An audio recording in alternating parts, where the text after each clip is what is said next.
Yo, what is up guys? Today I'm going to be showing you how to make songs like Mk.Gee. Now, you may have seen my other video showing you how to get Mk.Gee's guitar tone. That video really just focused on his tone and not really his songwriting and structuring styles. So that's what this video is mostly going to touch on. I'm not really going to get too in depth about the tones, but I'm going to show you some tips and tricks to try and make songs like Mk.Gee. Before we get into this video, I do want to mention I have an online web store where you can purchase sample packs, drum loops, presets, and in general, stuff that'll make making your own music way easier. So if you want to support the channel, I recommend go checking that out. Alright, let's get into the video.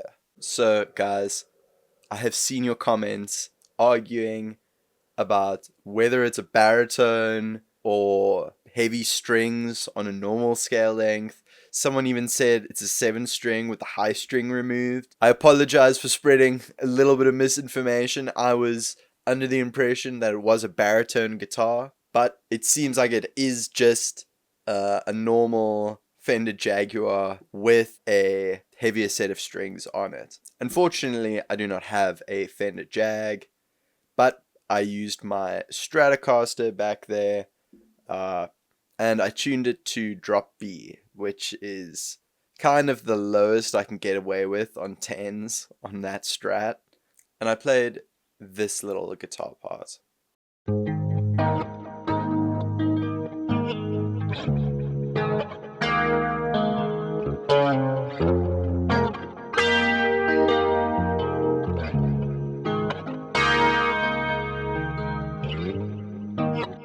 So as you can tell, this guitar part has a lot of movement and a lot of things going on in it, and I think that's really just Mk.Gee's style.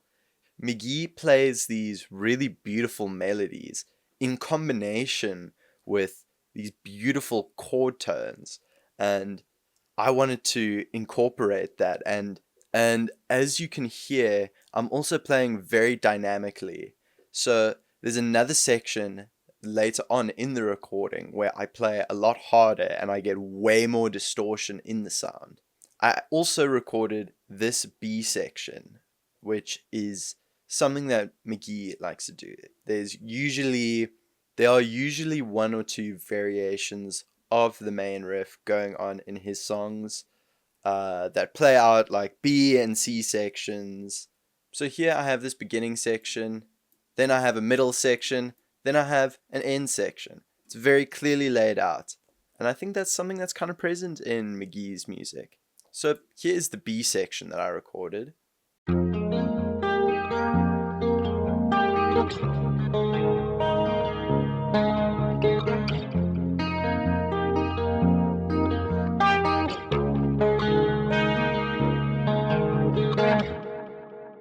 While it is pretty similar to the main riff, it is different, and it provides a nice break for the listener.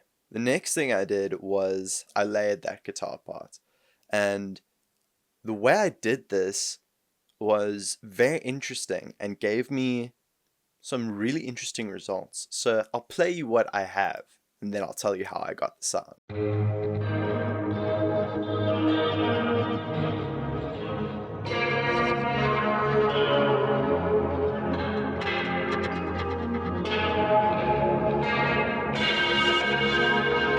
And for the B section,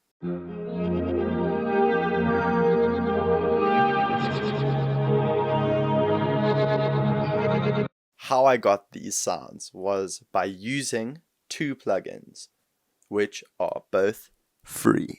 So I used Magic Dice and Magic Switch by Baby Audio. So with these plugins, you get a randomized effect every time you press these buttons here, and you can control the mix amount of the effect. So let me give you a little example of what they sound like. So I'm just gonna turn these on here.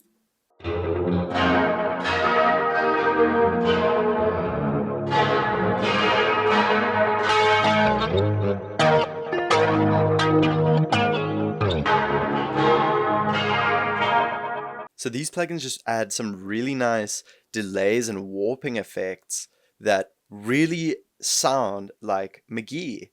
I just think these plugins really emulate the sound of those Chase Bliss pedals that Mk.Gee uses a lot. And those pedals are really known for their interesting modulation and warping effects. So I think this is a great way to sort of replicate that sound inside of a DAW. Next, I wanted to fill out the low end, so I just used this patch in Operator, which is just a sine wave, and it's pretty much just filling out the low end.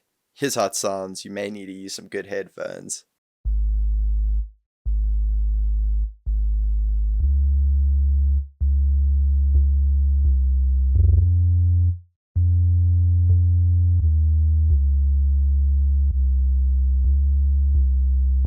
Pretty basic. You don't really hear a lot of actual bass playing in a lot of Mk.Gee songs, so I thought why add the extra complexity and just keep it simple and keep the focus on that awesome guitar playing. Next are the drums, and for the drums I used this loop that I made for an upcoming drum loop pack, which is basically just gonna focus on different genres of music and like loops for each genre.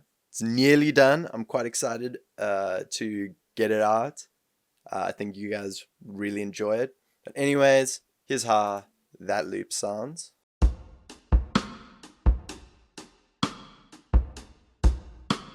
So nothing too crazy, just something laid back and groovy.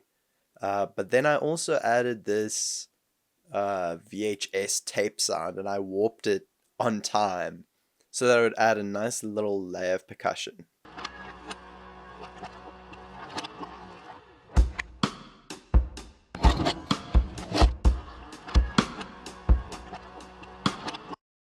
The last little touch I added were these little sweeping effects that I created, sampling the tails of reverb from these modulated guitar layers. Sounds funny, but yeah, I just took them, reversed them, and like added a fade.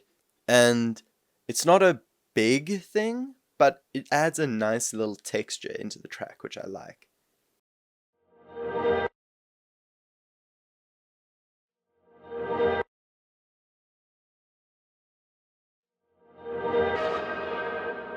Alright guys, well, if you liked the video, please leave a like. If you really liked it, please consider subscribing.